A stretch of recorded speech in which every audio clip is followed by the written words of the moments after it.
Everyone, সবাই কেমন আছেন? আশা করি খুব ভালো আছেন আর আমিও খুব ভালো আছি।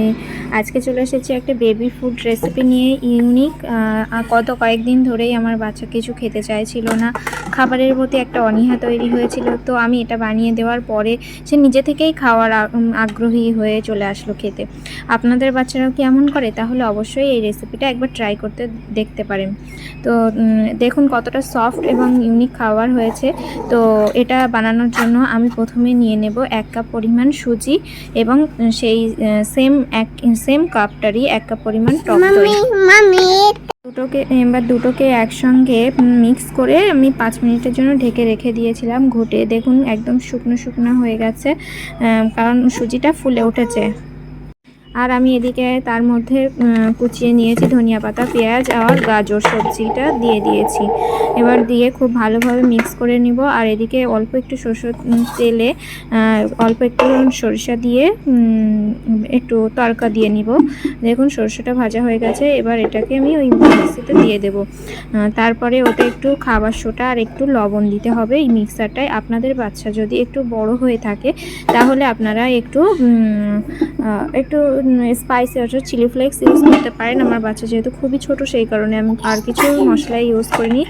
এবার এটাকে খুব সুন্দরভাবে মেখে আমি এরকম আপনি প্যানে একটু তেল ব্রাশ করে নিয়ে দিয়ে দেবো। মেজারমেন্টটা খুবই সুন্দর হয়েছে। দেখুন যে আমি যতটুকু বানিয়েছি পুরো একবারে প্যানে সেটা শেষ হয়ে গেছে। তো এবার এটাকে ঢেকে দিয়ে 5 মিনিট বা 10 মিনিট লো ফ্লেমে রাখার পরে ঢেকে রাখতে হবে। আর এদিকে দেখুন আমি এদিকে খাবার বানাচ্ছি আর একজন পানি ঘুরতেই ব্যস্ত আছে। আমি কিছু বলতেও পারছি না, কারণ এখন যদি আমি কিছু বারণ করি ওর কাজটাতে বাধা দিই তাহলে ও কোলে উঠতে চাইবে, বায়না করবে। কোলে উঠে রান্না করা, বাচ্চাদের কোলে নিয়ে রান্না করা যে কতটা কষ্ট সেটা সব মায়েরাই বুঝতে পারবে।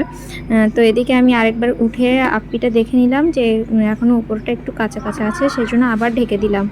দেখুন পুরো রান্নাঘরটায় কি কাজে ব্যস্ত মানুষটা, এত নোংরা করছে, তবুও কিছু বলতে পারছি না। করুক, আমি লাস্টে পরিষ্কার করব। দেখুন এবার ওপরটা পুরো শুকিয়ে শুকিয়ে এসেছে। এবার ওপর থেকে একটু তেল ব্রাশ করে আমি এটাকে উল্টে দিব। সব কটাকে উল্টে আবার 5 মিনিট লো ফ্লেমে ফ্রাই করে নিব। দেখুন উপরে যেটাতে একটু হালকা কাঁচা আছে ওটাতে তেল ব্রাশ করিনি, ওটার উপর থেকে একটু তেল দিয়ে দিয়েছি সামান্য পরিমাণে, দিয়ে এটাকে উল্টে দিতে হবে সব কটা।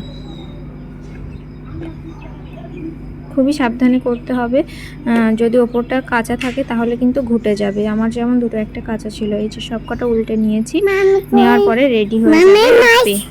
এই তো আমাদের খাবার রেডি হয়ে গেছে। এবার বলছি যে চলো, তাই দেখছে। Thanks for watching, bye bye. আপনারা ভালো লাগলে অবশ্যই ট্রাই করে দেখতে পারেন, আপনাদের বেবিরা অবশ্যই ইন্টারেস্ট হবে।